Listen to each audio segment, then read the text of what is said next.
Excellencies, honorable ministers,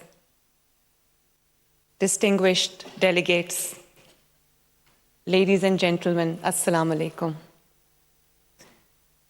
It is indeed a privilege and an honor to welcome this distinguished gathering of the Organization of Islamic Cooperation to Pakistan. Pakistan, a land of hospitality, a land of resilience, a land of hope, and a nation deeply honored to host our sisters and brothers from across the Muslim world. On behalf of the people of Punjab, the largest province of Pakistan, and the people of Pakistan, I extend my heartfelt welcome to all of you, my dear brothers and sisters. I sincerely hope that your stay in Pakistan is comfortable, it is productive and memorable, and that you experience not only our discussions and deliberations, but also the warmth, generosity, and hospitality for which our people are known. The OIC represents not merely a forum of nations, but the collective aspirations, shared values, common future of the entire Muslim Ummah. Ladies and gentlemen, I stand before you not only as the Chief Minister of Punjab, but as a proud daughter of Pakistan, as a representative of millions of women across the Muslim world, and as someone whose own journey has been shaped by the transformative power of resilience and opportunity. The story of women in Islamic world has never been a story of limitation. It has always been a story of strength, a story of resilience, a story of courage, a story of perseverance, a story of leadership forged by circumstances that demanded extraordinary strength. There is a common belief, my friends, that empowerment is something that is given. My own journey has taught me something very different. Empowerment is often created by circumstances. Sometimes circumstances test a woman before they trust her with leadership. Sometimes circumstances demand resilience before they offer responsibility. And sometimes they reveal strengths that she never knew she possessed. My own journey, ladies and gentlemen, has been shaped by such circumstances. There were moments when circumstances tested my resilience in ways I could have never imagined. Standing beside my father, the Prime Minister, Mohammad Nawaz Sharif, during times marked by injustice, by inequality, by political adversity, and immense personal trials, I learned that conviction often demands sacrifice and that perseverance is sometimes the only path forward.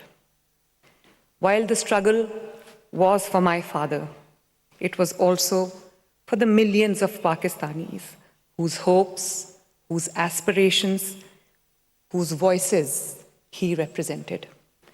In standing for him, ladies and gentlemen, I found myself becoming the voice of the millions who believed that their own voice, their mandate, their aspirations deserved to be heard and defended. Those experiences did not teach me bitterness. As they say, what doesn't kill you makes you strong. And they say that the strongest steel is forged in hottest fires. The adversity taught me patience. It taught me endurance. And it taught me that responsibility comes with standing firm for what one believes to be right. It reminded me that adversity can either define your limits or reveal your strengths. So it became a source of purpose and resolve. They taught me that empathy for women who struggle quietly every day, the unsung heroes across the world. The widow trying to educate her children, the mother worrying about putting food on the table, the young girl wondering whether her dreams are too big for the world she was born into.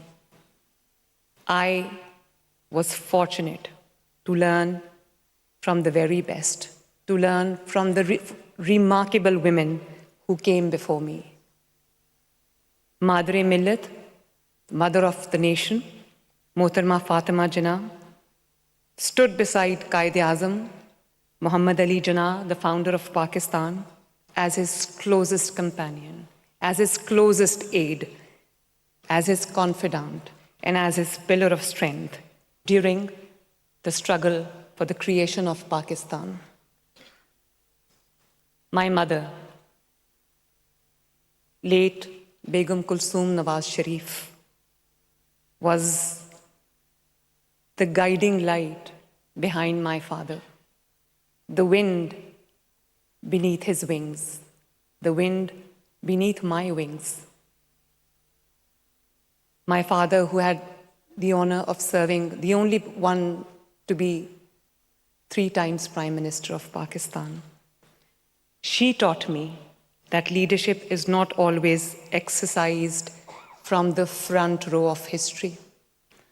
Often, it is quiet strength, it is wisdom, it is sacrifice behind the scenes that sustains nations and shapes leaders. When circumstances demanded leadership, she stepped forward with grace, dignity, and resilience, reminding us all that courage is not the absence of hardship, but the determination to stand firm in the face of it. Shaheed Mohtarma Benazir Bhutto opened doors that many believed could never have been opened, becoming the first woman Prime Minister of Pakistan and the first woman Prime Minister of the entire Muslim world. Their journey reminds us that every generation of women carries the responsibility of making the path easier for the generation that follows. Ladies and gentlemen, we gave the Muslim world its first woman Prime Minister. Pakistan elected its first woman Speaker of the National Assembly of Pakistan. Punjab today has its first woman Chief Minister. I don't say that with pride, I say that with gratitude and humility. The Lahore High Court today is led by its first woman Chief Justice. These are not merely individual achievements, they are milestones in the journey of millions of girls, hundreds of millions, who now dare to imagine themselves in places where previous generations were told they did not belong. For me, women empowerment is not a ceremonial expression. It is the distance between a right written on paper and a life changed on ground. It is the distance between announcing a policy and ensuring that it reaches the woman for who it was intended. It is the distance between opening a helpline and answering a call in distress, a call in need. And there is another principle that guides me, that guides my work. Women must not merely benefit from development, they must shape it. This is why, across all programs and across all policies, we have ensured that women are represented as participants, as beneficiaries, as entrepreneurs, as professionals, and leaders alongside men as equal partners. In many of our initiatives that you just saw on screen as well, opportunities for women are not capped or restricted by quotas, by numbers, by statistics, because talent does not recognize limits, and neither should opportunity. For example, in my scholarship and laptop schemes, not 30%, not 40%, not even 50%. 60% young girls are beneficiaries of these programs.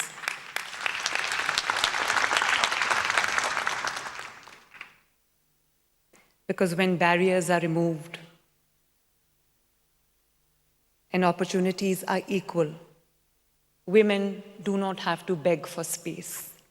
They earn it. Behind every policy is a person. Behind every program is a story. And behind every statistic is a woman waiting for an opportunity to unfold. For the women living in a rented house, burdened by rising rents and the uncertainty of what tomorrow brings, apni chhat, apna ghar, my roof, my house, is more than just a housing program. The first beneficiary of this initiative,